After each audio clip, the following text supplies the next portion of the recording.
फ़र्ज़ करें आप पोलिंग स्टेशन के बाहर खड़े हैं और आपको नहीं पता कि आपका उम्मीदवार कौन है और उसका निशान कौन सा है, तो ये ऑफलाइन एप्लीकेशन आपके काम आ सकती है कि बगैर इंटरनेट के भी आप इसको खोल के देख सकते हैं।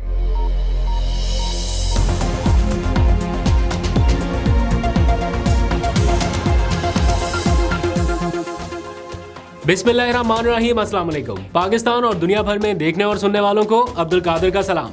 इलेक्शन काउंटडाउन के अब सिर्फ 15 रोज बाकी हैं। ऐसे में इमरान खान और पीटीआई की मकबूलियत भी बढ़ती जा रही है और इनके जो वोटर सपोर्टर हैं वो भी पहले से ज़्यादा चार्ज नज़र आ रहे हैं। आप लोग ज़रा अपना भी जोश जज्बा कमेंट सेक्शन में बताइए कि कैसा है और कितनी बेसब्री से इंतज़ार है आपको 8 फरवरी का।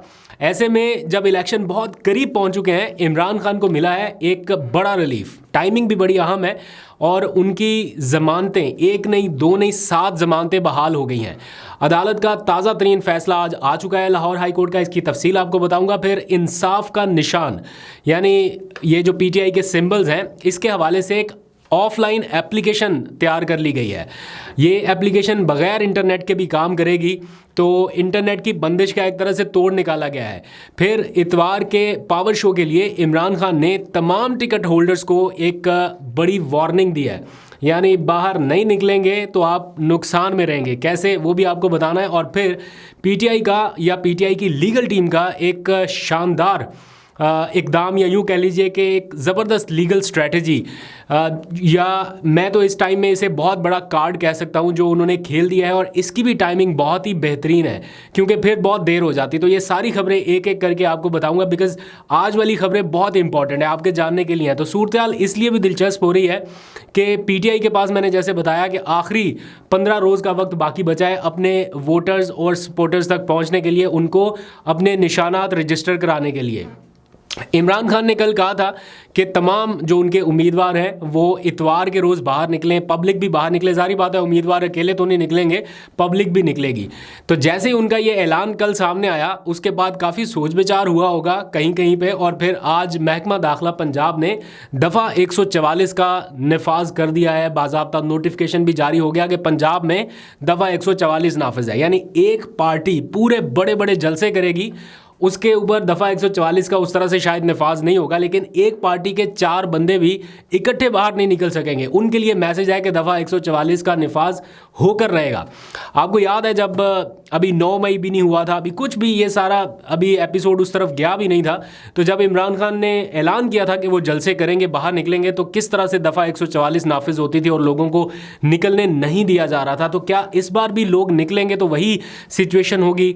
बहरहाल इमरान खान ने यह पैगाम दिया है कि अब गुलामी नामंजूर का नारा लेकर सब निकले, यानी ये प्रॉपर एक नारा उन्होंने स्लोगन के तौर पे बताया है लोगों को, जो वो इतने दिनों से जेल में ये बातें कर रहे हैं कि गुलामी नामंजूर, तो इसको एज अ स्लोगन उन्होंने कहा है कि सारे उम्मीदवार और वोटर सपोर्टर सब लेके निकले।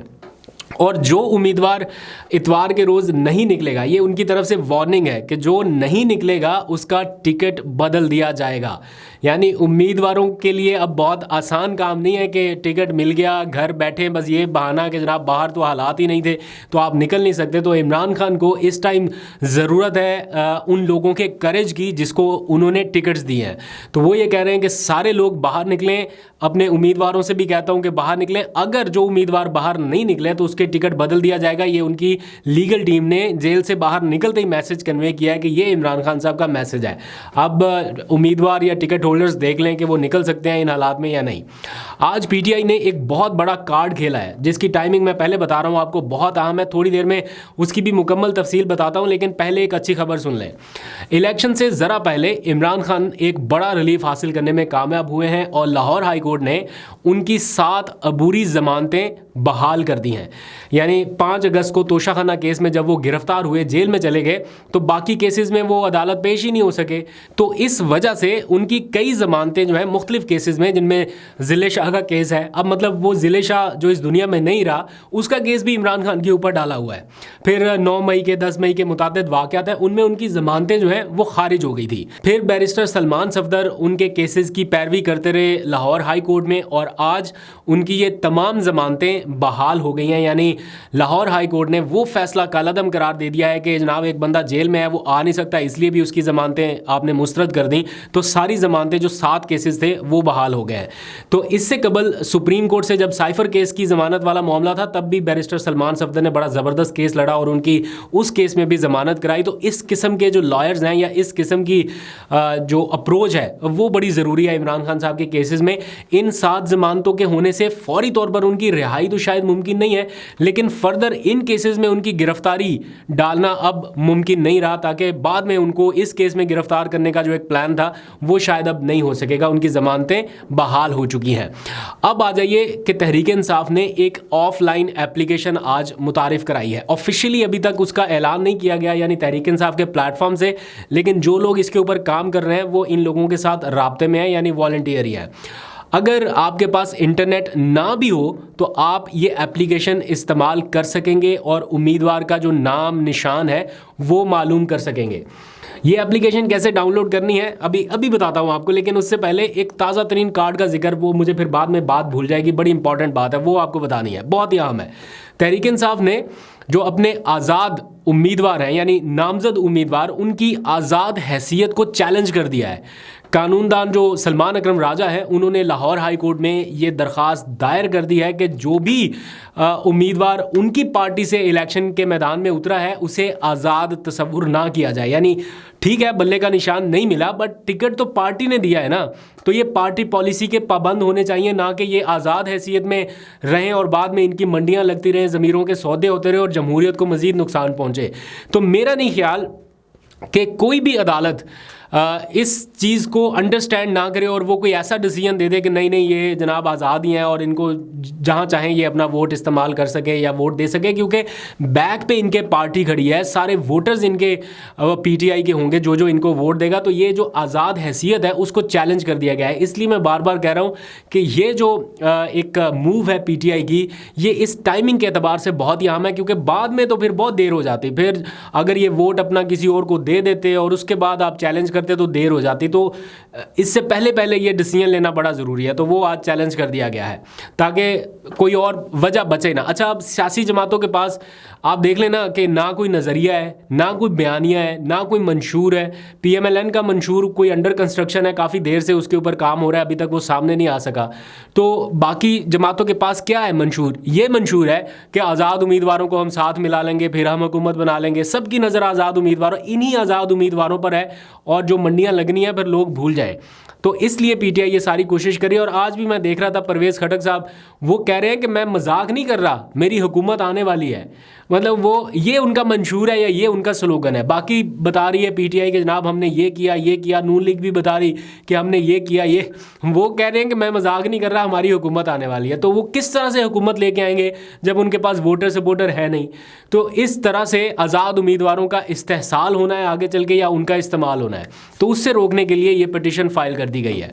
अब आ जाइए वो ऑनलाइन एप्लीकेशन वाला, जो मैं ऑफलाइन एप्लीकेशन वाला मामला। वो जनाब शहजाद खालिद नामी नौजवान है, उन्होंने इंसाफ का निशान के स्लोगन से ये एप्लीकेशन तैयार किया, या इंसाफ का निशान का एक मोटिव उन्होंने सामने रखते हुए ये एप्लीकेशन डिज़ाइन की है। इसका मकसद बुनियादी तौर पे ये है कि अगर इंतखाबात से 2 दिन पहले, 3 दिन पहले या किसी भी टाइम पे इंटरनेट बंद हो जाता है और आपकी वेबसाइट तक रसाई नहीं रहती और आप फ़ौरन अपने मोबाइल पे ये जानना चाहते हैं कि मेरे हलके में उम्मीदवार कौन है, या फ़र्ज़ करें आप पोलिंग स्टेशन के बाहर खड़े हैं और आपको नहीं पता कि आपका उम्मीदवार कौन है और उसका निशान कौन सा है, तो ये ऑफलाइन एप्लीकेशन आपके काम आ सकती है कि बग़ैर इंटरनेट के भी आप इसको खोल के देख सकते हैं। इसमें अभी थोड़ा सा काम और भी रहता है क्योंकि इसमें अभी फ़ाइनल उम्मीदवार साथ साथ ऐड होते जा रहे हैं, कुछ चेंज भी हो रहे हैं।